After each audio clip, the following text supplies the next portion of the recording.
तो बच्चों, आज हम बात करने वाले हैं कि कैसे कोई भी बॉडी को हम पॉजिटिव या नेगेटिवली चार्ज करते हैं, है ना। इसको समझने के लिए हम एकदम बेसिक लेवल पे चाहते हैं कि जो मैटर होता है वो किससे बना होता है, एटम से। And atoms are neutral in nature, उनके ऊपर कोई चार्ज नहीं होता, वो न्यूट्रल होते हैं, है ना। अच्छा, एटम के भी अगर हम अंदर जाएं तो उसमें एक पॉजिटिवली चार्ज न्यूक्लियस होता है, that is due to protons. Basically protons are positively charge species. तो न्यूक्लियस के अंदर प्रोटॉन्स होते हैं, न्यूट्रॉन्स होते हैं। तो प्रोटॉन्स जो होते हैं that are positively charge species, है ना। अगर न्यूक्लियस पॉजिटिवली चार्ज है और atom as a whole neutral है तो इसका मतलब कुछ नेगेटिवली चार्ज पार्टिकल्स भी हैं, है ना। तो क्या होता है कि मान लीजिए ये न्यूक्लियस है and this is positively charge species, इसके अराउंड रिवॉल्व कर रहे होते हैं नेगेटिवली चार्ज इलेक्ट्रॉन्स।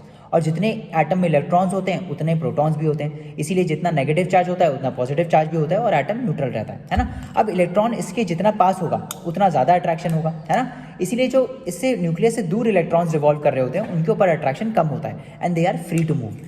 इसीलिए जब भी हम किसी चीज़ को रब करते हैं तो ये जो बाहर वाले इलेक्ट्रॉन्स होते हैं बाहर ऑर्बिट में, उनको एनर्जी मिल जाती है और वो एटम छोड़ के किसी दूसरी ऑब्जेक्ट पे चले जाते हैं। तो जिस ऑब्जेक्ट पे ये इलेक्ट्रॉन्स जाते हैं वो नेगेटिवली चार्ज हो जाता है क्योंकि नेगेटिव चार्ज आ गया उसके ऊपर, और जिस बॉडी से ये जाते हैं उनके ऊपर पॉजिटिव चार्ज आता है। क्यों आता है पॉजिटिव चार्ज? क्योंकि भाई एक न्यूट्रल एटम में जितने इलेक्ट्रॉन्स थे उतने प्रोटॉन्स भी थे। अब कुछ इलेक्ट्रॉन्स चले गए तो नेट में तो एटम पॉजिटिव हो गया ना, तो इसीलिए वो बॉडी पॉजिटिवली चार्ज हो जाती है। और जिस बॉडी में गए उसमें एक्सेस इलेक्ट्रॉन्स आ गए तो इसीलिए वो नेगेटिवली चार्ज हो जाती है। Thank you so much.